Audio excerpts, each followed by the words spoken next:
La Lune disparaissant dans l'ombre de la Terre. Une des plus belles éclipses totales qu'on ait enregistrées. Le 107.7, en direct. De la Cité de l'Espace à Toulouse. Bonjour à toutes et à tous, soyez les bienvenus ici à la Cité de l'Espace de Toulouse où le 107.7 s'installe tout au long de cette journée, de ce mardi 12 juillet avec pas moins de 3 heures d'émission spéciale. Et on a tellement de sujets à aborder, on va vraiment les remplir ces 3 heures avec une première partie jusqu'à midi, 11h midi, consacrée à la planète Mars. Il y a énormément de choses à dire avec les rovers qui y sont, les humains qui y seront demain. Et puis cet après-midi, on s'intéressera au métier d'astronaute. Et puis, dans un second temps, au super télescope spatial James Webb qui, ça y est, commence à envoyer ses toutes premières images. Il y a eu un premier cliché hier, il y en aura d'autres cet après-midi, on aura l'occasion d'en parler. Et je ne serai pas seul pendant ces 3 heures d'émission, il y a notre fil rouge, Nicolas Berton de la Cité de l'Espace. Bonjour Nicolas. Bonjour. Et donc on a beaucoup de choses à se dire, et sur tous les sujets, vous êtes incollable. Oui, on peut dire ça, effectivement. Je vais essayer de répondre à toutes les questions que tu auras. En tout cas, merci de nous accueillir ici à la Cité de l'Espace. C'est la pleine saison, là. Hein. On l'a vu, le site a ouvert ses portes à 10h ce matin. Il y avait déjà énormément de monde. Ouais. Beaucoup de visiteurs tout au long de la journée qui découvrent tellement de choses, tellement d'expositions qui leur sont proposées. Ouais, c'est génial ici, surtout qu'on a un temps magnifique pour nous accueillir. On voit déjà des centres de loisirs. Les scolaires ne sont plus présents, mais ils sont là tout le reste de l'année. Puis on va commencer les activités. Là, le parc commence à se réveiller. Et effectivement, on traite un peu de tous les sujets ici. Hein. Ça peut partir sur les planètes, l'astronomie, l'exploration habitée humaine. Donc voilà, on a de quoi remplir une bonne journée, hein, facilement. Et surtout, vous êtes vraiment en phase avec l'actualité. C'est-à-dire qu'on va parler de la planète Mars dans quelques minutes avec une première invitée de l'INRAP. Et il y a par exemple un terrain martien qui a ouvert ses portes Exactement. Il y a quelques mois seulement et que les visiteurs peuvent découvrir pour la première fois cet été. Exactement. En fait, on est un peu, nous, une scène, une vitrine pour ce que ne peuvent pas voir les gens, parce que partir à des millions de kilomètres d'ici, c'est un peu compliqué pour tout le commun des mortels. Et il y a aussi ce côté, effectivement, concernant l'actualité, dès qu'on a une actualité qu'on peut diffuser sur le moment, on va vous la présenter. Là, on parlait du James Webb Space Telescope, on va avoir des images qui vont apparaître à 16h30 et on sera là au moment du live pour vous présenter ces images. C'est ça qu'on aime bien, en fait, vivre ce moment d'actualité avec le public. Et il y a peut-être des visiteurs qui vont nous entendre tout au long de cette journée, qui se rendent à la Cité de l'Espace pour ce moment très particulier. On attend que ça, venez nous rejoindre. Parce qu'effectivement, toute la communauté scientifique attend ces premières images. Ça tweet depuis tout à l'heure.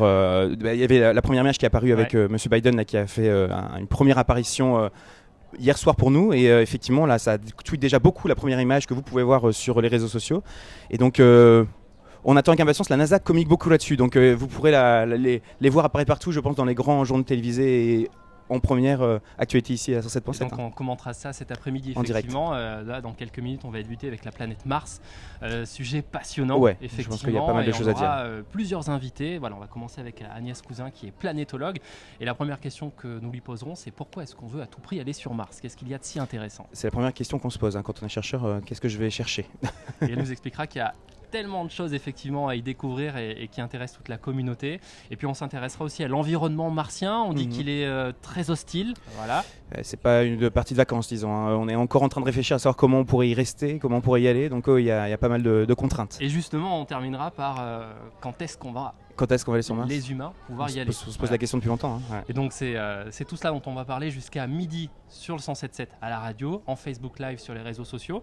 Alors dans quelques minutes, le premier direct avec Agnès Cousin. Juste avant, on va marquer une toute petite pause, et pas avec n'importe qui, avec celui qui est venu vous rendre une petite visite il y a un peu plus d'un mois. C'est Thomas Pesquet qui était à la Cité de l'Espace et qui a répondu à différentes questions, notamment sur le caractère indispensable de l'exploration spatiale. Certains se posent encore des questions, à quoi ça sert ? Je vous propose de retrouver ces réponses tout de suite, on se retrouve juste après.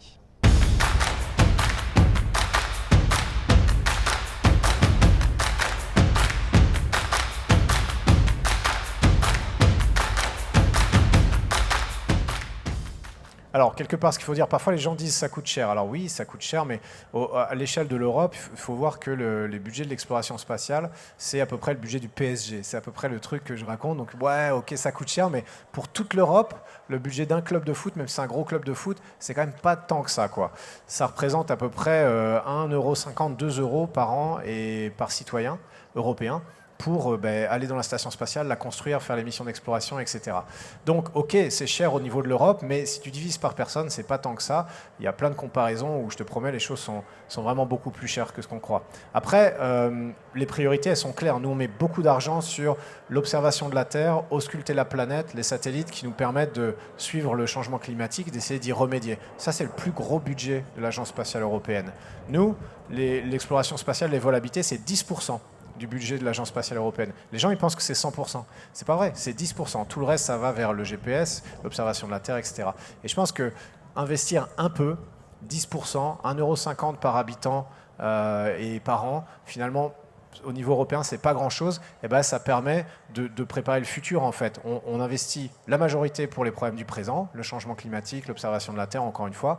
Et puis, on investit un tout petit peu pour pas hypothéquer l'avenir, pour se dire, voilà, ce qu'on va trouver sur Mars, ça va être comme des réponses aux questions de comment la vie se crée, comment elle disparaît, est-ce que ça peut nous arriver à nous, est-ce qu'on peut devenir une planète morte, est-ce qu'on peut perdre notre atmosphère, notre eau liquide, est-ce qu'on peut faire suffisamment n'importe quoi sur Terre pour que ça puisse arriver. C'est quand même des questions assez importantes. Donc je pense que mettre un peu d'argent là-dessus, c'est intelligent. C'est intelligent pour le futur. Encore une fois, on ne demande pas, personne dit donnez-nous des budgets faramineux ou la majorité de l'argent, on ne dit pas ça. On dit juste, avec ce qu'on a, on fait de notre mieux et puis on essaie de préparer le futur. Thomas Pesquet, dont on aura l'occasion de reparler à plusieurs reprises durant cette émission spéciale de 3 heures qui va débuter dans un instant à la radio. C'est pour ça que je mets mon casque.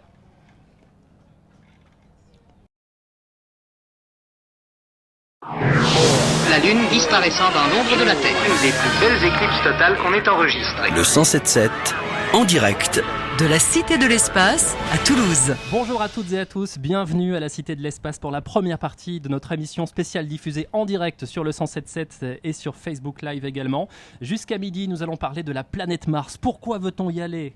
Comment l'explore-t-on aujourd'hui et quand les premiers humains iront-ils ? Voici quelques questions auxquelles nous allons tenter de répondre. J'ai 2 invités à mes côtés. Agnès Cousin, planétologue à l'INRAP, l'Institut de recherche en astrophysique et planétologie. Bonjour. Bonjour. Et puis Nicolas Berton, médiateur scientifique ici à la Cité de l'Espace. Bonjour. Nicolas qui va passer toute la journée avec moi et qui répondra à de nombreuses questions. Alors, la première question, elle est pour vous, Agnès. Pourquoi veut-on à tout prix aller sur Mars ? En fait, on veut à tout prix aller sur Mars. Il y a plein de raisons pour ça. Moi, la raison qui me tient la plus à cœur en tant que géologue, c'est l'étude de son environnement, l'étude des roches qui sont à la surface, comment elles se sont formées, comment elles ont été déformées par la suite, et bien sûr aussi l'étude de l'atmosphère. Et il y a peut-être une raison aussi pratique, c'est-à-dire que ce n'est pas si loin que ça. Effectivement, déjà c'est notre planète voisine, et en plus c'est la plus accessible pour aller sur Vénus, qui n'est pas si loin non plus. En fait, comme on retourne vers le Soleil, les trajectoires sont beaucoup plus complexes, et là il faut plusieurs années. Pour Mars, en général, c'est entre 8 et 12 mois. Et Nicolas Berton, on dit que c'est aussi la moins inhospitalière des planètes qui sont à proximité de nous. Disons que c'est celle qui ressemble le plus à ce qu'on pourrait avoir sur Terre, même si elle a perdu toute sa capacité d'accueillir la vie. Et effectivement, déjà, il y a un sol sur lequel on peut se poser. Les planètes gazeuses, ça serait plus compliqué d'aller poser quelque chose dessus. Et comme on disait, les autres planètes plus proches du Soleil, elles sont peut-être trop proches du Soleil, notamment pour Mercure. Et pour Vénus, on a un effet de serre beaucoup trop puissant pour que déjà on puisse espérer y mettre un robot. Pour le moment, c'est assez compliqué. Et Agnès, vous parliez du sol martien. On sait qu'a priori, il y a eu de l'eau dessus à un moment. Oui, effectivement. Alors ça, on l'a vu déjà depuis longtemps. Les images satellites nous montrent des réseaux de vallées qui sont asséchés, les mêmes que ce qu'on peut observer depuis les images orbitales terrestres au Yémen, par exemple. Donc on a plein d'indices comme quoi il y avait de l'eau liquide. Et même avec ce qu'on observe avec les robots, la chimie des roches, etc., c'est des roches qui sont formées dans les fonds de lacs ou dans des fleuves, par exemple.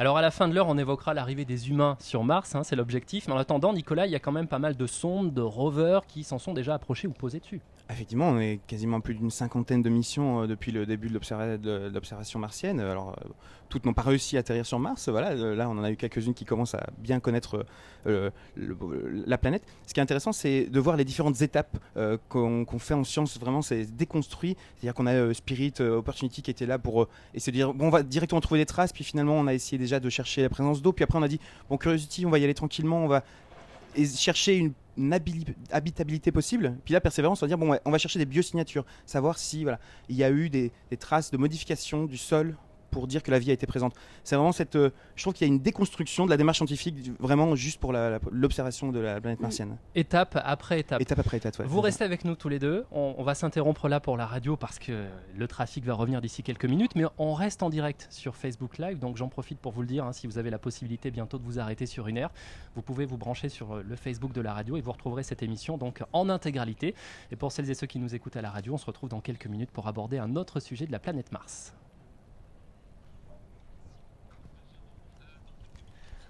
Donc on continue ensemble sur Facebook. Alors Agnès, il y a énormément de raisons qui font qu'on a envie d'aller sur Mars. Il y en a certaines que vous n'avez pas eu l'occasion de développer. Alors je vous laisse poursuivre s'il y a des sujets qui vous tiennent à cœur et des raisons surtout pour lesquelles c'est indispensable d'aller voir un petit peu plus loin finalement sur cette planète. Oui, donc oui, il y a plein de raisons. Moi, c'est vraiment la géologie, comme Nicolas disait, comprendre comment se sont formées les roches et comment Mars a évolué en fait aussi différemment de la Terre. Il y a aussi des choix politiques en fait. Toutes les grandes nations ont besoin, veulent prouver leur capacité à envoyer des robots ou des satellites en orbite autour de Mars. Il y a aussi l'exploration.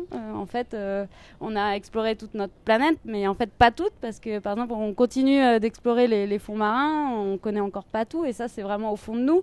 Et Mars étant si proche et si facile d'accès, en fait. C'est un peu ça, ouais. Ouais. Puis, je trouve qu'il y a aussi on parle beaucoup des démonstrateurs technologiques. Maintenant, quand on envoie une mission, on n'envoie pas juste de la science. Oui. Voilà, on va parler d'Ingenuity, qui est un robot qui a été pas mal médiatisé ces derniers temps, on va dire.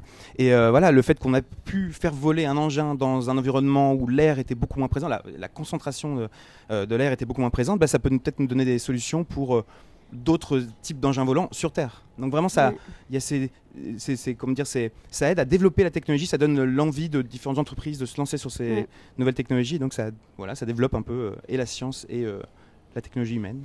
Et on dit qu'il y a très très longtemps, cette planète ressemblait à la nôtre. Vraiment, il y avait des caractéristiques communes. En fait, ça fait partie vraiment de notre intérêt scientifique, c'est que Mars, c'est un peu comme un livre ouvert sur notre planète, parce que 80% des terrains martiens sont plus vieux que 3 milliards d'années, et sur Terre, ces terrains-là, ça représente que 2%, et ils ont été remaniés, parce que chez nous, sur Terre, il y a les océans, mais il y a aussi la tectonique des plaques, donc les continents, ils bougent, et ils sont transformés et tout. Donc nous, ce qu'on peut voir, il y en a très peu, et c'est complètement modifié par rapport à ce que c'était, alors que sur Mars, c'est là à notre disposition, donc c'est vraiment un livre ouvert sur le passé de la Terre. Effectivement, et puis ça donne vraiment beaucoup d'infos sur l'image que pourrait avoir la Terre si jamais il arrivait la même activité à Mars pour la Terre. Donc ce que je trouve intéressant, si c'était l'idée du imaginons qu'on trouve une vie passée, on pourra comprendre pourquoi elle est apparue, mais aussi pourquoi elle a disparu. Quels sont les mécanismes d'apparition et de disparition de la vie, et comprendre un peu, faire un parallèle avec ce qui se passe ici. C'est ça qui est super intéressant aussi. Voilà. Pas forcément trouver la vie actuelle. Mais aller explorer Mars pour potentiellement en apprendre un peu plus sur notre habitat, notre Terre à nous. Tout à fait. Et pour l'explorer, donc, on a des rovers. Bientôt, dans la décennie un petit peu plus qui s'ouvre, des humains. Vous, planétologue, c'est un moment que vous attendez impatiemment, justement, celui de l'arrivée des humains sur Mars. Bonne question. Moi, ça me fait rire parce que quand beaucoup ont envie d'amener des humains sur Mars, j'ai l'impression que quand tu me contredis si j'ai tort, les scientifiques me disent souvent l'humain et le robot, ils sont forcément complémentaires. Il y a des choses que le robot peut faire que l'humain ne peut pas faire, et inversement. Et donc du coup, de toute façon, pour le moment, on sait qu'on n'arrivera pas à envoyer, on n'arrive pas là sur le moment à envoyer des humains. Donc de toute façon, on envoie des robots, ils sont beaucoup plus résistants que nous, ils ne s'arrêtent jamais de travailler, eux. Ils n'ont pas besoin de respirer, etc. Il y a tout plein de choses que le robot pourra faire et que l'humain ne pourra pas faire. Moi, je veux vraiment une opération en 2 étapes comme on a envie de faire avec la Lune, c'est-à-dire que l'humain, s'il y va, il va peut-être pas d'abord aller sur le sol, mais il va être proche de Mars, peut-être en altitude autour de Mars, comme on veut faire sur la Lune, avec une station spatiale, et puis après opérer des robots sur Mars. Mais qu'on parlait d'une dizaine d'années, moi je suis encore toujours... j'ai un collègue à moi qui disait on disait déjà ça dans les années 70, dans 20 ans on sera sur Mars. Donc j'aimerais voir vraiment de nouvelles choses apparaître pour vraiment me dire tiens c'est vrai, c'est sûr, on va y aller quoi. Je sais pas si... Oui c'est vrai, et puis une dizaine d'années, déjà dans une dizaine d'années on aura le retour d'échantillons. Donc je pense que l'homme sur Mars ça sera dans un peu plus longtemps. Après moi en tant que géologue, si on envoie des hommes sur Mars, je trouve ça génial avec un marteau, parce que les robots qu'on a, ils peuvent être extrêmement puissants, mais ils n'ont jamais la capacité de casser la roche avec un marteau comme ce que tous les géologues font sur le terrain pour avoir vraiment l'intérieur de la roche qui n'a pas été en contact avec l'atmosphère ou avec l'eau et pour nous permettre de voir vraiment la minéralogie telle qu'elle est dans la roche. Les premiers scientifiques qu'on envoie, c'est des géologues. À Apollo, un des seuls scientifiques qui arrive en premier, c'était un géologue. Donc vraiment, on envoie. Postulé. Tu seras la première géologue à poser. Voilà, non, je pense que je serais trop vieille déjà. C'est ça, t'as déjà touché des roches martiennes, toi, du coup, avec le petit bout de Mars. Je sais pas si on vous a raconté cette histoire. On avait un petit bout de Mars qui est arrivé sur Terre, une météorite et dont on a prouvé l'origine martienne, qu'on a récupéré à la Cité de l'Espace et donc qui a pas mal voyagé. On a donné un bout à Thomas Pesquet lors de sa première mission pour repartir dans l'IS, donc repartir dans l'espace. Il est revenu sur Terre, puis après on s'est dit, quand il y a eu Persévérance avec Agnès, que ça serait intéressant de le ramener à la maison. Donc on a un petit bout que tu as pu intégrer, je crois, c'est ça, Oui, voilà, ouais, plaque. on a coupé une tranche en fait de quelques millimètres qu'on a posée sur la plaque. Et en fait, à l'arrière du robot, il y a une plaque qui contient ce qu'on appelle des cibles de calibration. C'est des morceaux de roche très bien connus et que l'instrument Supercam analyse de temps en temps, environ tous les mois, et ça nous permet de recalibrer l'instrument. C'est-à-dire qu'on est sûr quand on analyse une roche martienne, ça nous permet de savoir que ce qu'on dit sur la roche martienne, c'est juste en fait. Donc c'est important d'avoir cet échantillon à portée de main. Oui, voilà, ouais. Et c'est là où la science rejoint l'histoire. Je trouve que l'exploration, c'est un peu ça. C'est aussi, on a envie de nous raconter des histoires. Ça nous donne l'envie d'eux. Et donc voilà, on va parler tout à l'heure des images que nous envoie le James Webb Space Telescope. C'est un peu, j'ai plein de collègues qui me disent j'ai envie de l'imprimer en AK, pas en AK, du coup en très grand format en poster derrière chez moi. Et c'est un peu cette image que renvoie l'espace. C'est aussi toutes les histoires qu'on peut raconter. Moi j'adore quand Agnès me raconte le backstage de ce qui se passe derrière quand elle part du coup aux États-Unis pour échanger avec des collègues, parce que tu travailles avec des gens de la NASA, tu travailles avec des gens, j'imagine, d'autres nationalités. Donc ça c'est intéressant aussi, voilà, ce partage, cette coopération. Et il y en a un qui raconte aussi de belles histoires et qui nous fait vivre tout ça, c'est Thomas Pesquet, bien sûr. On va poursuivre dans quelques instants avec un autre invité qui va venir à votre place. Merci beaucoup Agnès d'être venue au micro du 107.7 partager un petit peu votre savoir de géologue. Et donc un nouvel invité dans quelques instants, mais avant cela on va retrouver Thomas Pesquet qui, lorsqu'il est venu à la Cité de l'Espace, a notamment expliqué, selon lui, à quoi ressemblerait le métier d'astronaute dans 15 à 20 ans. Je vous propose de regarder ça, puis on se retrouve juste après en Facebook Live et puis à la radio.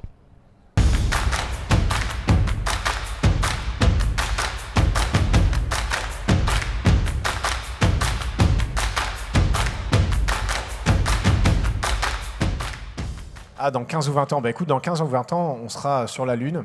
Il y aura encore des stations spatiales, je dis des, mais il y en a déjà deux aujourd'hui. Il y a une station spatiale internationale, une station spatiale chinoise qui est beaucoup plus petite, mais qui existe. Donc on a deux stations spatiales en orbite basse. Il y en aura au moins autant dans 15 ou 20 ans. Peut-être plus, et puis il y aura une base sur la Lune, ça c'est aussi quasiment certain. Il y aura une station autour de la Lune, et on aura des vols sinon réguliers, du moins occasionnels vers ces bases de recherche. On fera de la recherche, on se préparera à aller encore plus loin, on utilisera les ressources in situ. Voilà, le métier d'astronaute, je pense que l'idée c'est d'aller... aujourd'hui on va vers la station spatiale parce que c'est ce qu'il y a de plus loin. Si demain, il y a une destination encore plus lointaine, je sais qu'on va tous lever la main pour y aller, parce que je les connais, mes collègues, parce qu'on est tous pareils, parce qu'on a envie d'aller là où personne n'est jamais allé. Et c'est ça le boulot, en fait, c'est d'aller explorer. Et puis une fois qu'on a fait ça, derrière nous s'engouffre peut-être dans l'orbite basse la sphère privée, parce que de plus en plus de gens, peut-être d'autres applications, l'industrie, des entreprises, on ne sait pas. Parce que c'est comme ça que ça se passe l'exploration. Quand on est allé quand on a découvert l'Amérique ou autre, d'abord c'est des gens professionnels et ensuite c'est un peu monsieur tout le monde. Voilà, donc on va faire ce même processus-là dans l'espace et nous, on va essayer d'aller de plus en plus loin.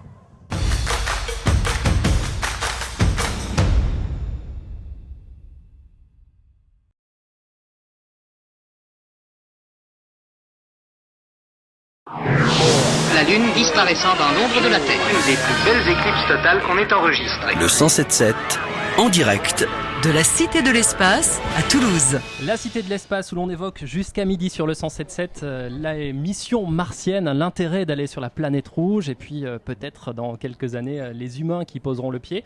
À mes côtés donc un nouvel invité, André Debus, chef de projet au Centre National d'Études Spatiales. Bonjour. Bonjour. Et puis toujours Nicolas Berton de la Cité de l'Espace, médiateur scientifique. Alors messieurs, évoquons l'exploration martienne. Aujourd'hui, comment se matérialise-t-elle ?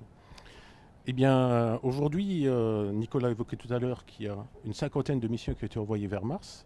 Il y en a 12 encore en opération, et on a là, sur les 12 en opération, toute la panoplie de ce qu'on peut faire. Il y a des sondes orbitales Il y a des robots fixes au sol, notamment la mission Einstein qui fait de la géophysique, et des astromobiles donc, qui roulent sur Mars.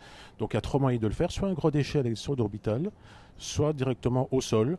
Et bien sûr, les véhicules sont adaptés en fonction de la science qu'on veut faire sur Mars. Et alors, au sol, on peut présenter quelques-uns des robots, des rovers les plus connus, célèbres, notamment Perseverance. Le plus célèbre, c'est Perseverance qui a atterri sur Mars au mois de février de l'an passé, qui fait de l'étude géologique, Agnès en parlait tout à l'heure, recherche également des signes d'habitabilité, c'est-à-dire qu'il va rechercher dans des roches la capacité de ces roches à préserver des traces de vie, également dans des roches qui se sont formées dans des conditions d'environnement propices à l'apparition de la vie, notamment de l'eau liquide. C'est le but de Persévérance.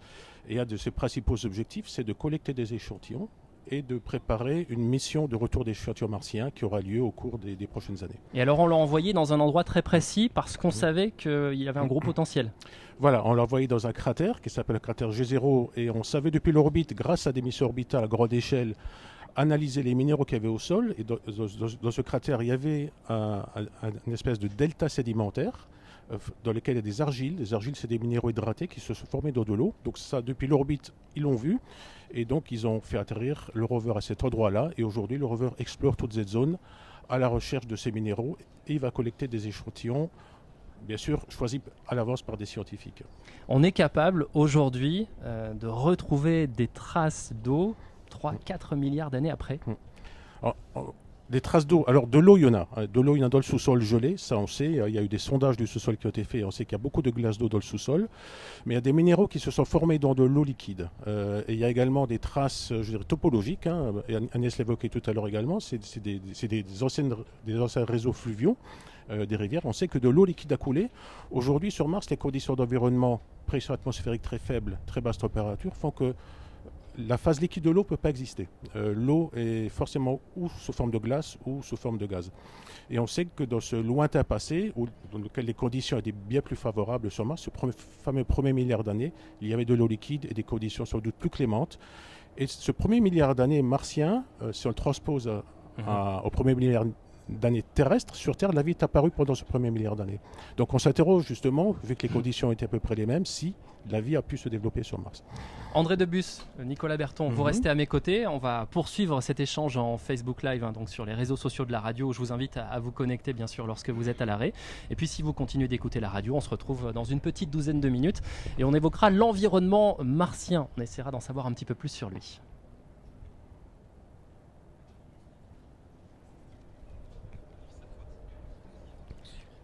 Alors, André, Nicolas, donc on évoquait Persévérance. Il y a un aspect très particulier, singulier avec Persévérance, c'est qu'il a une fameuse super cam qui est un peu made in France, c'est comme ça qu'on peut le dire. Effectivement, nous on n'arrête pas de le répéter. On a cette expression qui est dans l'animation qui dit que Supercam dit chocolatine et non pain au chocolat. Elle est même toulousaine, cette Supercam. Donc effectivement, on a les équipes de l'IRAP avec qui on travaille, qui nous présentent la technologie qu'ils ont développée et qu'ils ont pu apporter à la NASA. Il y a aussi ce fait que en fait, vous avez déjà proposé cette technologie qui était ChemCam à l'époque sur Curiosity, qui est on va dire l'ancêtre, le grand frère de Persévérance. Et donc on voit quand même qu'il y a une spécificité, on est bon dans plein de techniques spécifiques, notamment en France, en Europe aussi, et les agences spatiales, notamment la NASA, vient chercher ces spécificités quand elles travaillent maintenant. Il y a vraiment un savoir-faire français. Il y a un savoir-faire français, c'est la chose qu'on peut développer. Voilà. Alors, toulousain, ça je laisse André répondre à ma place. Je connais moi Supercam, je sais qu'il y a d'autres projets qui sont développés sur d'autres rovers en particulier. Sur d'autres missions, notamment le James Webb en fait partie. On faisait partie, l'Europe fait partie des agences qui ont apporté des outils au télescope dont on va parler plus tard. Peut-être. Oui, alors effectivement, il y a vraiment au moins 3 niches technologiques sur lesquelles la France est très bien placée, sur lesquelles les agences, en particulier la NASA, viennent nous chercher. Bon, il y a Supercam, qui est la suite de ChemCam. Supercam, c'est un ensemble instrumental. Il y a 3 spectromètres, un micro et une caméra à couleur haute résolution dans le même bloc. C'est un ensemble instrumental qui fait de l'analyse chimique, minéralogique, également la détection de chimie organique à distance. Donc c'est sur la tête du mât, du rover. Première niche. Deuxième niche, je parlais d'InSight, c'est une mission de géophysique qui est sur Mars depuis 2018, où là, il y a un sismomètre qui a été développé par l'Institut de physique du Globe de Paris, qui est au sol, qui est à la recherche de secousses sismiques, qu'on a d'ailleurs découvert. La troisième niche, c'est les chromatographes phase gazeuse. C'est des instruments qui s'associent à des spectromètres de masse qui permettent de détecter et de rechercher des molécules organiques, donc qui peuvent composer le vivant avec une très grande sensibilité. Donc MoMA, c'est un instrument qui est sur Curiosity. Il y a une contribution française, c'est ce fameux chromatophase gazeuse. Il y en a actuellement qui est prévu sur la mission ExoMars. Il y en avait un sur Philae, l'atterrisseur Sur de Rosetta, Rosetta. pour Rosetta, ouais. Et il y en a un qui est prévu sur mission Dragonfly. Tu parlais tout à l'heure de drone. Effectivement, ouais. Il y a un drone qui s'appelle Dragonfly qui est développé par la NASA, un gros drone de 450 kg qui va travailler sur Titan, qui va voler, sur lequel il y a également une contribution française qui est ce fameux GC.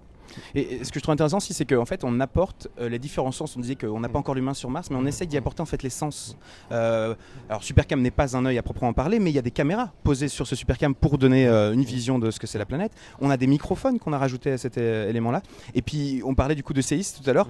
Si vous allez sur le site de la NASA, vous avez un enregistrement du dernier séisme, un des plus puissants martiens. Donc, c'est assez drôle de pouvoir entendre un séisme qui est à des millions de kilomètres de chez nous, quoi. Ça nous apporte et ça nous donne envie de continuer à s'engager dans ces explorations-là.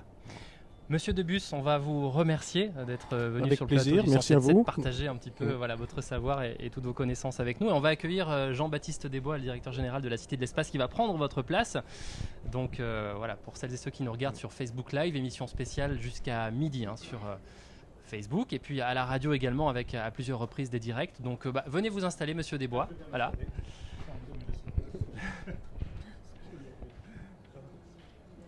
Donc monsieur Desbois, déjà merci de nous accueillir ici à la Cité de l'Espace et de nous permettre de faire cette émission spéciale de 3 heures en tout, 1 heure ce matin et 2 heures cet après-midi, donc 11h midi, 16h, 18h. Et comme on est en train de parler de la thématique martienne, j'ai envie que vous nous présentiez l'une des nouvelles attractions de l'année ici à la Cité de l'Espace. C'est ce terrain martien que l'on peut découvrir, et j'y suis allé hier en fin de journée. C'est assez bluffant, notamment parce qu'on a des rovers, reproductions taille réelle de ceux qui sont sur Mars. Oui, alors pour commencer, merci à vous aussi, 107.7, d'être là aujourd'hui, ça nous fait extrêmement plaisir. Alors effectivement, nous avons ouvert début avril, c'est plus qu'une attraction, beaucoup plus qu'une attraction, c'est vraiment un cratère martien. Je vais dire presque taille réelle, peut-être pas, mais en tout cas, une reproduction extrêmement fidèle qu'on a d'ailleurs montée avec nos amis de l'IRAP, du CNES, etc., dans sa forme, dans ses colorimétries, et dans lequel nous faisons travailler, d'ailleurs avec Nicolas a été une des chevilles ouvrières de ce projet, nous faisons travailler devant le public le rover Perseverance, rover de la NASA, qui est arrivé en février 2021, donc qui a atterri sur Mars en février 2021, dans lequel la France et notamment les équipes toulousaines sont très impliquées. Et puis Zhu Zhong, son petit frère, est-ce que c'est un cousin, un arrière-cousin, je ne sais pas trop, mais chinois en tout cas, qui lui est arrivé en avril. Donc c'est extrêmement spectaculaire pour le public. Moi je m'amuse même à dire, pour vous dire que nous avons les originaux ici, tellement les rovers sont fidèles. C'est bluffant. Et que là-haut, ce sont des copies qui ont été envoyées sur Mars. Oui. Et surtout quand on les voit se mouvoir, on peut effectivement, avec une simple tablette, faire bouger le bras de Persévérance. Tout ça, c'est quand même assez spectaculaire de pouvoir assister effectivement à ces mouvements-là, les mêmes que l'on a sur Mars. Absolument, l'idée c'est vraiment de montrer de manière extrêmement fidèle les déplacements de ces rovers sur Mars, même si d'ailleurs c'est accéléré, parce que c'est encore beaucoup plus lent même sur Mars, encore plus lent, vous voyez, donc que l'on montre ici, c'est plus lent donc, que ça, les autoroutes que vous suivez tous les jours, et c'est vraiment de montrer cette science en marche, cette science en route, on pourrait presque dire, sur Mars, et à quoi ça sert. Donc les équipes autour de Nicolas expliquent l'atmosphère martienne, le sol martien, les recherches. Effectivement, en fait, c'est plein d'expériences pour essayer aussi de représenter dans quel environnement se déplacent ces rovers. On parle notamment du sable martien qui pose problème au niveau des panneaux solaires de Zhurong, exactement, oui. Qui lui gère un peu différemment. Par exemple, on a InSight qui est notre sonde qui commence à devoir s'arrêter à cause de ce sable martien. Donc en fait, on explique aussi la démarche technologique et scientifique qu'il y a dans ces laboratoires qui développent la technologie pour pouvoir aller explorer Mars. Donc c'est aussi ça qui est intéressant. Et donc en gros, ça dure une demi-heure et donc le public vibre. On est vraiment sur un terrain martien, donc c'est très spectaculaire, au moins aussi spectaculaire que la première image du James Webb qu'on a vue ce matin. Ah oui, dont on parlera largement ce soir. Et c'est vrai que c'est une première qu'on a finalement, ce sont les rovers qui sont les stars de l'animation. C'est rare parce que souvent à la Cité de l'Espace, on a souvent des humains qui sont là et là, les humains se mettent en retrait pour pouvoir laisser les robots parler à leur place. C'est ça qui est, je trouve intéressant. Et Jean-Baptiste Desbois, c'est important pour la Cité de l'Espace de coller à l'actualité finalement. Voilà, Mars, on en parlait énormément, donc c'était normal d'avoir cette animation cette année. Oui, absolument, puisque nous avons en fait deux grandes branches dans notre ADN. D'un côté, bien sûr, parler des fondamentaux de la science du spatial et de l'astronomie. Comment va-t-on dans l'espace? C'est quoi une fusée? Pourquoi y va-t-on? Etc. Et puis, de coller vraiment à l'actualité spatiale. D'abord, c'est notre mission, c'est notre passion. Ce sont les attentes du public aussi.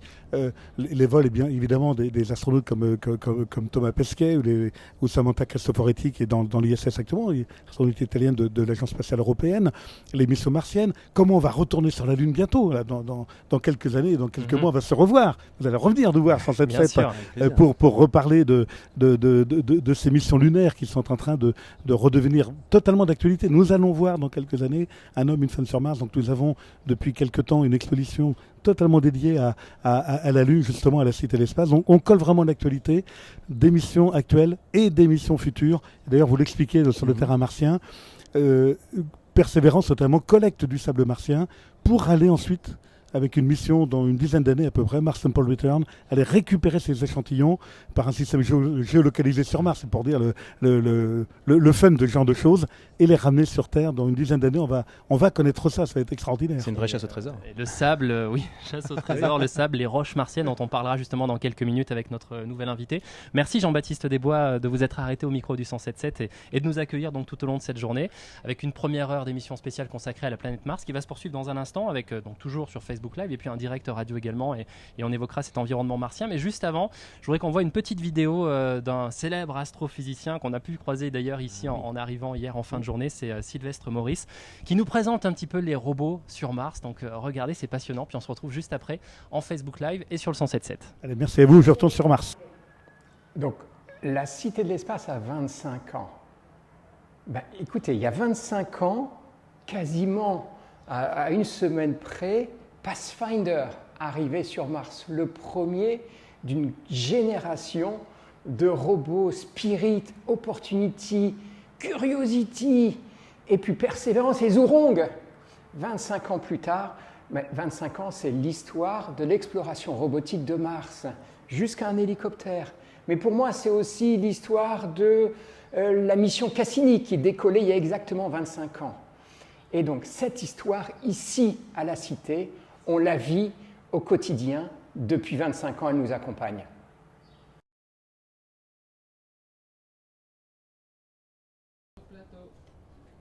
On se retrouve en direct ici à la Cité de l'Espace de Toulouse où je vous rappelle que le 107.7 vous propose une émission spéciale ce mardi 12 juillet. 3 heures de direct avec une première heure entre 11h et midi consacrée à la planète Mars. Ce soir, les astronautes, 16h, 17h et puis ensuite, c'est l'actualité. Vous en avez sans doute entendu parler dans les médias hier en fin de journée et puis très tôt ce matin. Le télescope spatial James Webb qui a commencé à dévoiler ses premières images. Il y en a eu une hier soir et puis il y en aura d'autres dans le courant de cet après-midi. Et on évoquera bien sûr ce moment très particulier attendu de toute la communauté scientifique et ce sera en fin d'après-midi entre 17h et 18h. En attendant 11h34, ça veut dire que dans quelques secondes nous serons de nouveau en direct à la radio et puis on continue bien sûr sur Facebook Live. L'avantage d'être sur les réseaux sociaux, c'est qu'on peut poursuivre les échanges après le direct à la radio où il faut s'interrompre pour parler de la circulation bien évidemment. Donc notre nouvel invité Gwenaël Caravaca vient de s'installer. Je vous souhaite la bienvenue. Puis je vous la re-souhaiterai d'ailleurs dans un instant quand on sera à la radio puisqu'on se retrouve maintenant dans un petit peu moins de 20 secondes pour poursuivre nos échanges sur l'environnement martien. Donc restez avec nous.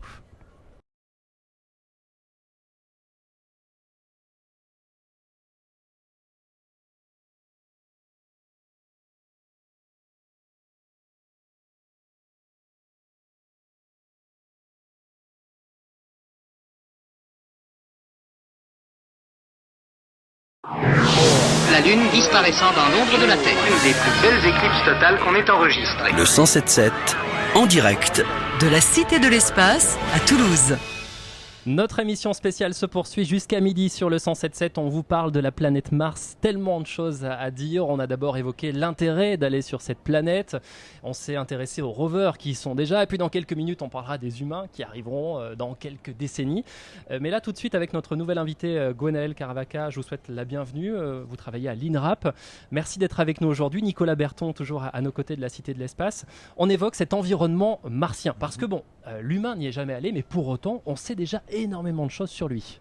Oui, parce que ça fait maintenant une cinquantaine d'années qu'on a envoyé des sondes d'abord en orbite et puis maintenant depuis une vingtaine d'années au sol. On a fêté il y a quelques jours le 25e anniversaire du tout premier rover. Donc maintenant on s'est allé au sol. Et cet environnement, on pourrait qualifier d'une magnifique désolation. C'est très désertique, très sec. Ça pourrait faire penser à certains déserts sur Terre, à cette différence près qui fait en moyenne moins 60 degrés Celsius sur Mars, donc beaucoup plus froid que sur Terre. Donc c'est ça aussi qui le rend inhospitalier. Oui, absolument, c'est inhospitalier. Bien qu'il y ait une atmosphère, elle est extrêmement faible et surtout, elle n'est pas composée d'oxygène. L'humain ne pourrait pas respirer sur Mars parce que l'atmosphère est composée quasi exclusivement de gaz carbonique. Donc vous nous avez parlé du décor. En termes de journée, de nuit, comment ça se passe par exemple ? Alors ça par contre c'est extrêmement similaire à Terre. Une journée martienne en fait a le bon goût de faire à peine un peu plus de 24 heures, 24 heures 39 minutes pour être exact. Ce qui fait qu'en fait la journée martienne est assez similaire à la journée terrestre. On a en moyenne 12 heures de jour, 12 heures de nuit et on a même des nuages de l'atmosphère avec des tempêtes, un cycle météorologique complet en fait. Des tempêtes qui peuvent être spectaculaires ? Alors très spectaculaires, évidemment pas autant que dans les films de science-fiction parce que le vent qui souffle dans une atmosphère aussi fine, c'est très léger, mais par contre, en effet, on peut avoir des tempêtes de poussière globales, c'est-à-dire l'atmosphère qui va s'opatifier et pendant plusieurs semaines, même des fois 1 à 2 mois, on ne peut plus voir la surface depuis l'orbite. Ce qui peut rendre complexe, par exemple, un atterrissage sur Mars, cet environnement avec des tempêtes, ça c'est à prendre en compte pour savoir si on y va ou pas maintenant ? Oui, absolument, parce que si on ne peut pas avoir de contrôle depuis l'orbite, en fait, il faut imaginer une mission, on va prendre des photos depuis l'orbite pour décider exactement où se poser. Si on ne voit pas où on se pose, en fait, c'est dangereux. Et alors, ce qui est intéressant aussi, dès lors qu'on a un rover qui va s'y poser, c'est qu'il y a plusieurs minutes de latence, c'est ça. Nicolas, vous allez peut-être pouvoir m'éclairer là-dessus, pendant lesquelles on est à l'aveugle. Même la NASA, et on attend de savoir si ça a fonctionné ou pas. Oui, vous avez dû entendre parler des fameuses 7 minutes heure lorsqu'on atterrit sur Mars. Alors ce délai qu'on a quand on part pour atterrir sur Mars, ce délai qui est différent en fonction de la position de la planète Mars par rapport à la Terre. Il faut voir qu'elle tourne à des vitesses différentes, que Mars met 2 ans terrestres pour faire le tour du Soleil, donc c'est pas les mêmes durée de temps. Et effectivement, il y a des moments où c'est 7 minutes, ça peut aller jusqu'à une vingtaine de minutes si je ne me trompe pas. Et puis il y a des moments où aussi on peut couper complètement contact parce que quand la Terre est opposée à Mars par rapport au Soleil, il n'y a plus aucun contact possible et donc certaines missions décident de se mettre en pause, de s'arrêter. Pour parler de la météo martienne, je crois que Sourang a dû décider de s'arrêter après l'observation d'une météo un peu compliquée ces derniers temps parce qu'il ne recevrait plus de soleil les prochaines semaines. Donc, Zhurong, le rover chinois, qui apparemment effectivement hiberne pendant plusieurs mois. Exactement. On va poursuivre, messieurs, les échanges en Facebook Live pour celles et ceux qui ont la possibilité de nous voir sur les réseaux sociaux du 107.7. Si vous nous écoutez à la radio, ne vous inquiétez pas, on revient dans une petite douzaine de minutes et nous parlerons d'un sujet qui est passionnant. Quand l'homme va-t-il enfin pouvoir aller sur Mars ? Donc je vous donne rendez-vous dans quelques minutes pour en parler sur le 107.7.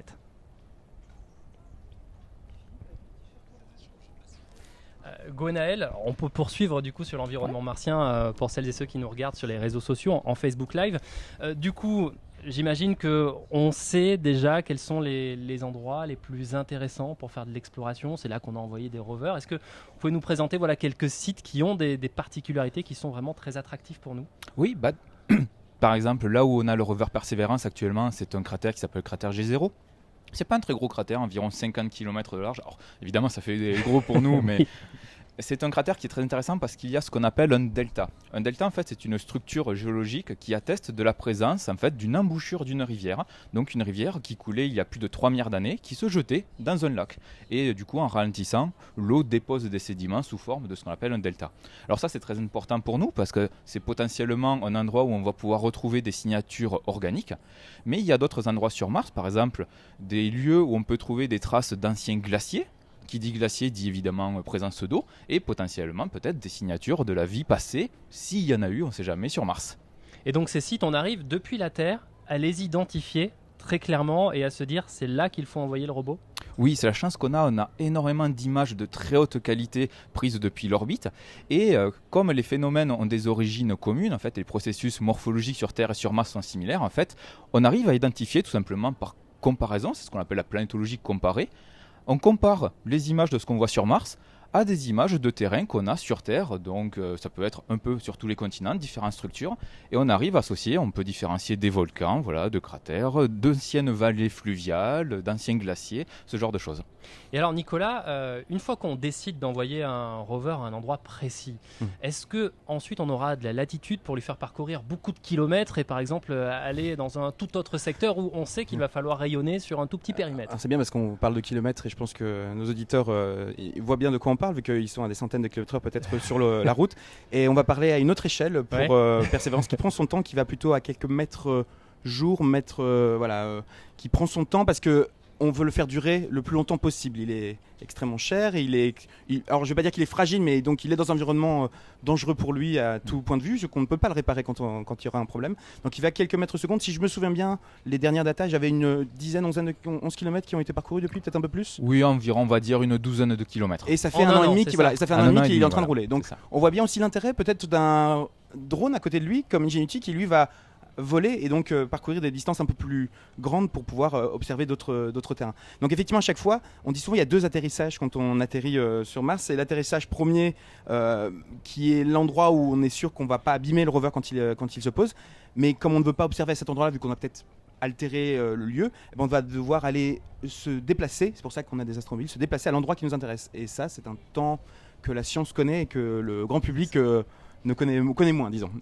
C'est vrai que hier, lorsque je suis allé sur le terrain martien, Hugo, l'animateur qui me proposait cette animation, m'expliquait que ce que je voyais, c'est-à-dire des mouvements assez rapides de Persévérance ou de Zhurong, ce n'était pas du tout le cas sur Mars, et que la moindre action pouvait prendre une demi-heure, 1 heure. Donc voilà, il y a un temps qui est complètement différent. Et en général, d'ailleurs, on prévoit, si tu me dis si je me trompe, mais effectivement, on prévoit tout un programme de la journée en amont. C'est ça. Donc en fait, on va pas faire une action par action, comme on disait tout à l'heure, il y a le temps que l'information passe. Donc en fait, on envoie le programme de la journée, on le laisse faire son action et après, on retrouve le programme à la fin.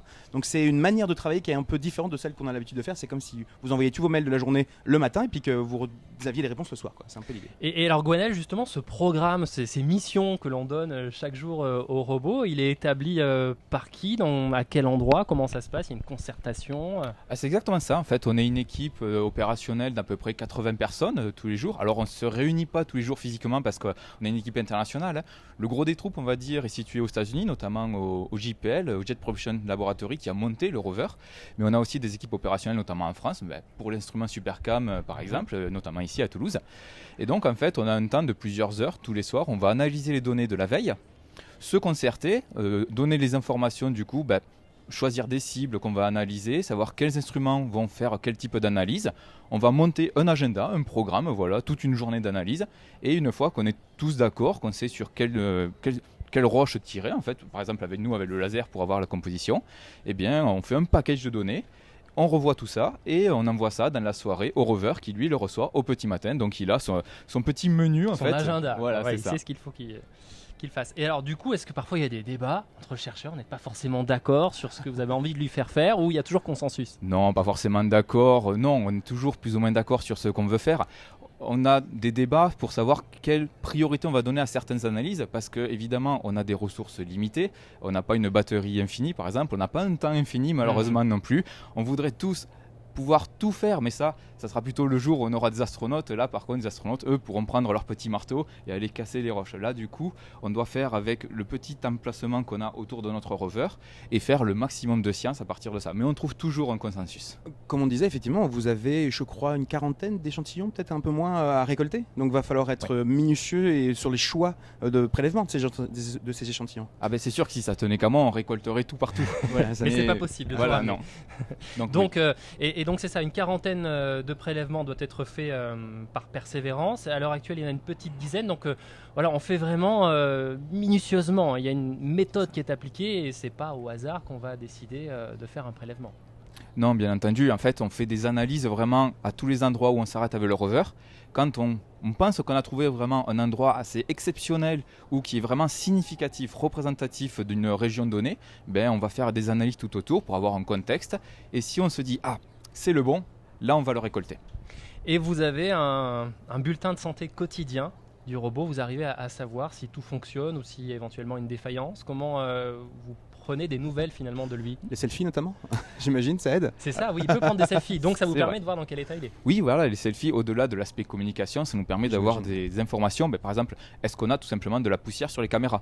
Ça paraît bête, mais on n'a pas de petits essuie-glaces pour l'enlever cette poussière. Et donc, du coup, on est obligé de prendre la mesure de la température du rover de temps en temps pour savoir s'il est toujours en bon état. Et si jamais il y a un petit grain de sable qui se met dans la machine, il y a réparation, pleure un possible, peu. non possible? Malheureusement, non, on ne peut pas réparer. On aimerait bien aller sur place des fois pour changer un petit composant, débloquer une Donc roue, il faut mais- faire avec, il faut s'adapter. Si jamais quelque chose dysfonctionne, a priori... C'est ça. Mais en général, on fait tout ce qui est notre possible, et notamment dans les opérations, on planifie pour qu'il y ait la plus grande chance qu'il ne se passe rien de mal en fait. Voilà. Puis on imagine tout avant, j'ai appris ça notamment qu'un rover à 6 roues, on se pose peut-être pas la raison de cette raison, parce que du coup une voiture à 4 roues seulement. Et en fait les 6 roues, si j'ai bien compris, c'est que si une roue tombe en panne, on pourra quand même continuer à avancer. C'était une chose qu'il fallait prendre en compte lorsqu'on a construit les 6 roues de Persévérance. Exactement. Et d'ailleurs, on a eu un exemple sur un des rovers qui a atterri en 2004 sur Mars, le rover Spirit. Une de ces 6 roues est tombée en panne assez tôt dans le début de la mission. Et donc, en fait, le rover Spirit, on va dire, s'est traîné la roue, on va dire, pendant plusieurs années. Il a roulé qu'avec 6 roues, mais il a continué de rouler, avec 5 roues, pardon, mais il a continué de rouler. Donc on a quand même une petite marge de manœuvre. Il y a des plans A, B, C, D avant de partir, parce que ça fait quand même 10 ans, plus d'une dizaine d'années qu'il travaillait dessus quand même sur le robot. Donc il y a eu, ça. Voilà, on ne l'envoie pas comme ça sans plan B. Ouais. Voilà, tout est pensé jusque dans les moindres détails finalement. Hein, voilà. Et notamment, on le voyait, je crois, avec le rover chinois, la possibilité de se déplacer en canard en quelque sorte. Crabe, voilà, en crabe, ouais. en canard, tout à fait, ouais. Chacun sa technique en fait, parce que du coup, Sourang va décider de se déplacer en crabe. Persévérance, lui, c'est le Rocky Boogie Woogie. Ah, j'ai plus le terme exact, mais en tout cas, c'est un système de passage d'obstacles avec une articulation de ces axes qui sont accrochés aux roues qui est assez originale, qu'on utilise apparemment très peu en fait. C'est qu'il il se prépare à devoir franchir des obstacles qu'il doit y avoir, mais en général il les évite. Des fois on fait même apparemment des mois d'évitement. Je crois que Curiosity a fait il n'y a pas longtemps quelques mois d'évitement pour pouvoir toujours protéger les instruments, quoi. C'est un peu ça. C'est exactement ça. Et vous êtes capable aujourd'hui en temps réel d'être connecté avec les robots, c'est-à-dire qu'il ne se passe pas une minute jour et nuit sans qu'il y ait au moins quelqu'un qui a un œil dessus? Alors en temps réel non, parce que comme on est quand même à 5000 de Mars, il y a toujours un délai. Ce qu'on parlait tout à l'heure, les 7 minutes de terreur à l'atterrissage, ça peut aller jusqu'à 25 minutes quand Mars est littéralement de l'autre côté du système solaire. Donc on n'est jamais connecté en direct. Donc c'est pour ça que c'est aussi important de prévoir ce qu'on va faire avant, ce que le rover va faire, parce qu'on envoie les données, il va exécuter la tâche et ensuite seulement on va recevoir le résultat et savoir du coup est-ce qu'il a bien fait le chemin qu'on a prévu qu'il parcourt ou pas. Et parfois on peut avoir des surprises. Puis il y a des aspects dans l'émission qui ne sont pas au départ totalement pensés. Il y a quand même ce côté de l'inconnu qui est assez intéressant. Moi je découvre notamment par exemple la mission Persévérance, c'est la première où on doit prélever un échantillon, mais on ne sait pas encore trop comment le ramener. On est en train de développer les technologies, on sait qu'on va y arriver, hein. Mais on est en train de développer les technologies. On me parlait auparavant de 2 missions pour pouvoir ramener ces échantillons. Je crois que c'est parti sur une 3e maintenant, parce que c'est pas une mince affaire. Donc ce laps de temps-là nous permet aussi de prévoir les technologies futures. Ça pousse toujours la science en avant en fait. C'est un peu cette idée-là, hein. On tire en avant. Merci messieurs, on va s'interrompre quelques instants parce qu'on va de plaisir. nouveau être en direct à la radio dans une poignée de secondes, donc avec un nouvel invité. En tout cas, Gwenaël Caravaca, merci d'être venu nous voir. Merci pour votre invitation. Vous travaillez à l'INRAP et donc on a pu en apprendre un petit peu plus sur l'environnement martien grâce à vous.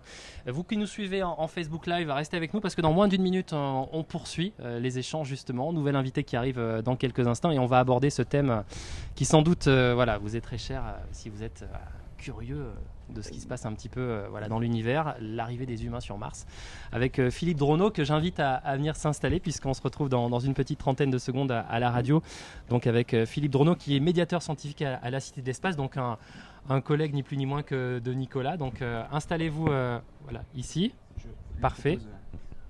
Et donc dans une petite vingtaine de secondes, on poursuit les échanges à la fois en Facebook Live, donc on a encore une petite dizaine de minutes d'émission jusqu'à midi, et puis sur le 107.7, je vais remettre mon casque.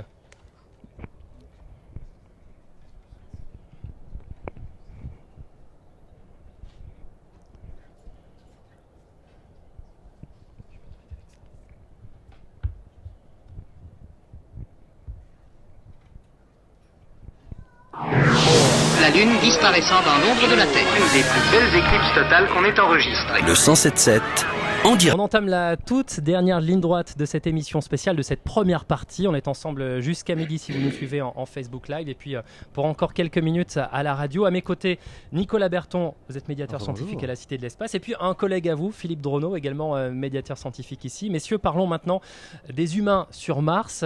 Et en préparant cette émission, je suis tombé sur une phrase de Sylvestre Maurice, l'astrophysicien à l'INRAP, qui dit « Ça fait 50 ans que l'on dit qu'on va aller sur Mars dans les 15 prochaines années. » Donc j'ai envie de vous répéter cette phrase et d'y ajouter, mais qu'est-ce qui se passe, messieurs? Comment se fait-il qu'on répète sans cesse la même chose? Oui, bonjour. Oui, c'est vrai. Et d'ailleurs, j'ai vécu les moments aussi où on parlait de l'homme sur Mars en 1985. C'était les grandes pages de Paris Match, 1985. Suite à Apollo et cette fantastique épopée de l'homme qui s'est posé sur la Lune, on a pensé que la technologie, que l'homme dans l'espace, ça pouvait aller partout, n'importe où. Et Mars est évidemment une destination très importante. Elle nous tend les bras en fait, un peu comme la Lune l'a fait. Et cette fois, on l'a conquis en 69. En tout cas, l'homme a marché sur la Lune. Et là, ça paraît un endroit très agréable. Presque, on pourrait y vivre, quoi, quand on voit les photos, etc. Donc ça tente. On va y aller. Un jour, on ira. Mais en réalité, eh bien, les obstacles se sont multipliés depuis ces années-là, et on n'y est pas prêt, et on n'ira pas avant longtemps, en plusieurs étapes sans doute. Et en tout cas pour l'instant, la question des rayonnements, la question de la distance, on en a parlé, la question de la distance à Mars n'a rien à voir avec la Lune. On est à 1 seconde lumière, on est à 3 jours en vaisseau spatial. Et c'est quelque chose qui est un facteur 100, voire 1000 en difficulté en temps par rapport à la Lune. Donc la Lune est là, on y a été. Mars, c'est un objectif en quelque sorte. Et pour l'homme, on parle, parce que autant la science, les robots, ça fonctionne et ça continuera. Et ça prépare un jour l'homme sur Mars, mais on n'y est pas. Donc c'est pas pour demain? Non, c'est pas pour demain. Les seules possibilités, enfin les seules dates qui sont osées par quelques agences spatiales, c'est les années 40. Les années 40, c'est fin des années 30, début des années 40. Et peut-être s'il y a une espèce de course à Mars, il y aura des risques pris pour aller tourner autour de Mars simplement. Et donc on est plutôt sur peut-être une base scientifique à la fin du siècle, mais encore. Et Nicolas, justement, la course spatiale, c'est quelque chose qu'on va voir pour Mars comme on l'a vu pour la Lune? Alors déjà, il y a un petit retour sur la course spatiale lunaire déjà, parce que beaucoup de personnes se réintéressent au retour de l'humain sur la Lune. Moi, ce que j'ai observé notamment, c'était ce début de course martienne, parce que il n'y a plus que des missions américaines qui repartent sur Mars. On a vu une mission des Émirats Arabes Unis, on voit une mission chinoise qui arrive et qui d'un coup réalise ce que les Américains ont fait en plusieurs fois. Donc il y a quand même là pour l'instant une petite compétition technologique. Mais ce que je trouve intéressant dans l'aspect dont on parle beaucoup moins, parce qu'on est beaucoup dans la technologie, c'est l'aspect humain. Parce que la grande différence que Philippe évoquait, c'est qu'on est à 3 jours de la Lune, donc on peut limite faire un aller-retour si on a un problème. On est à 6 mois de trajet pour aller vers Mars, mais on ne peut pas revenir avant au moins 2 ans. Et donc on ne voit plus la Terre d'ailleurs depuis le ciel martien. Donc il y a tout cet aspect psychologique qu'on travaille. Il y a plein de missions qui sont mises en place. Mars 500 en était une, c'est-à-dire qu'est-ce que ça va être cet isolement psychologique pendant de très longues périodes. Donc il y a plein d'expériences qui sont faites notamment au niveau psychologique, et je pense que ça va être le facteur humain. C'est toujours le facteur humain qui pose problème, moins le facteur technologique. Nicolas Berton, Philippe Drono, vous restez à mes côtés. On va poursuivre cette émission spéciale qui va s'interrompre pour celles et ceux qui nous écoutent sur le 107.7, mais on la poursuit en Facebook Live pour encore quelques minutes. On va évoquer donc justement l'arrivée des humains sur Mars et les moyens qui vont être mis en œuvre. Si vous nous avez suivis à la radio, vous pourrez retrouver cette émission en intégralité, donc 1 heure de direct ici à la Cité de l'Espace dans les toutes prochaines minutes. Je laisse maintenant les copilotes en région reprendre la main.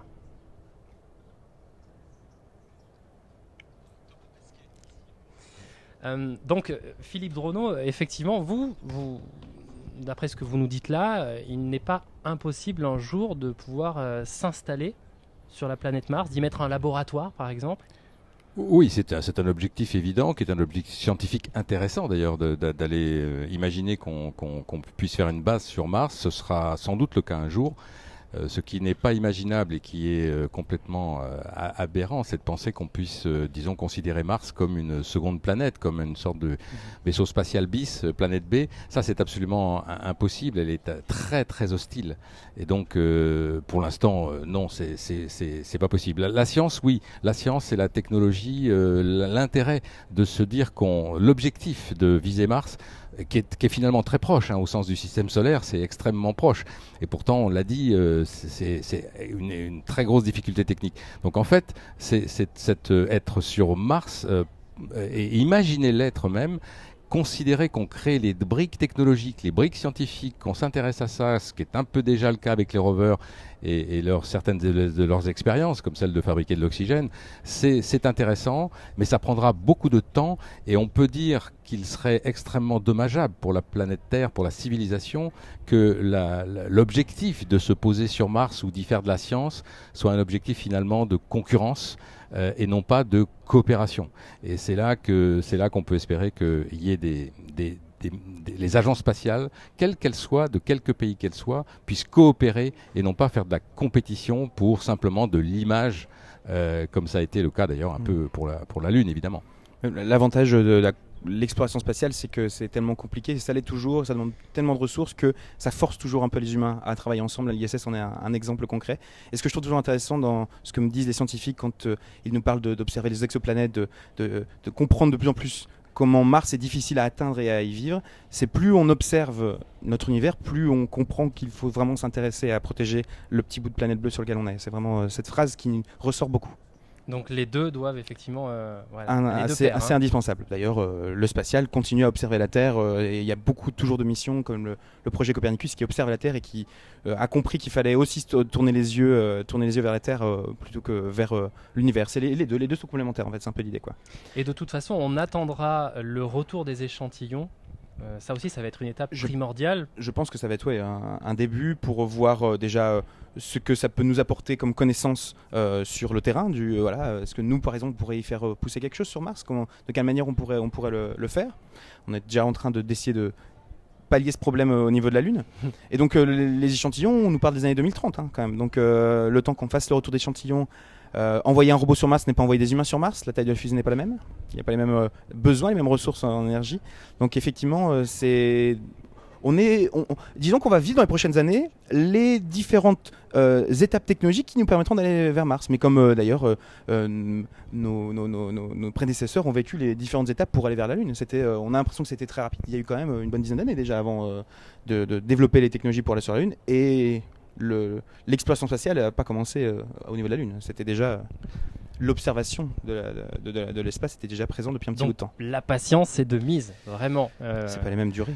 Oui, c'est-à-dire qu'il faut pas que Mars soit une espèce d'objectif finalement de certains individus ou de certaines stratégies industrielles qui consistent à en permanence vouloir dépenser des milliards et des milliards et des milliards pour quelque chose qui en fait n'arrive pas, mais qui permet de faire fonctionner l'industrie. Je pense qu'il faut d'abord penser quels sont ces objectifs réels et faire en sorte qu'on régule, si vous voulez, ce qui se passe en termes de développement et que ce soit utile effectivement à tout le monde et au bien commun. Donc je crois que autant c'est passionnant de tenter d'imaginer et de construire ce qui permettra un jour d'aller sur Mars, autant vouloir y aller uniquement pour des questions d'image avec des risques considérables ou envoyer des gens sans aucune éthique, avec un risque de suicide qui est considérable, ça n'a pas beaucoup d'intérêt. Donc, vers où va la société, ça, c'est à elle de le décider.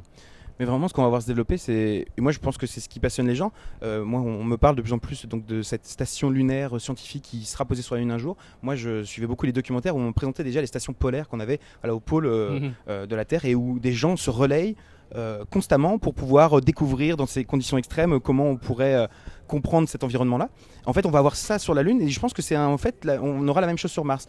Je parlais d'histoire, c'est ça. On va continuer à nous raconter des histoires, dans le bon sens du terme, c'est-à-dire qu'on va continuer à un peu nous faire rêver et je pense que c'est ce qui va donner aussi l'envie de s'engager dans l'exploration. Quand on voit une personne qui individuellement décide elle-même de se mettre en avant, les gens sont intéressés 5 minutes et après ils perdent leur attention. Quand on continue à nous parler de l'histoire de notre univers, là, je pense que ça captive un peu plus longtemps. Il faut bien voir que les engins automatiques possèdent de plus en plus de caméras, de plus en plus de moyens sophistiqués de communication et peuvent partager ça avec le très grand public. Donc on peut être sur Mars grâce à Persévérance déjà, et on pourra l'être même, pourquoi pas, avec des programmes de partage avec le grand public qui sera considérable. Il faut bien comprendre que Mars, on est en train de dire que c'est très difficile et qu'on parle presque de plusieurs dizaines d'années, voire du siècle pour y être avec une base. Eh bien, il faut savoir qu'en 70, dans les années 70, sont partis, 77 je crois, est parti Voyager 1 et Voyager 2 qui actuellement sont à une journée-lumière de distance. Et dans quelques années, on va être à une journée-lumière. Mars, c'est 10 minutes.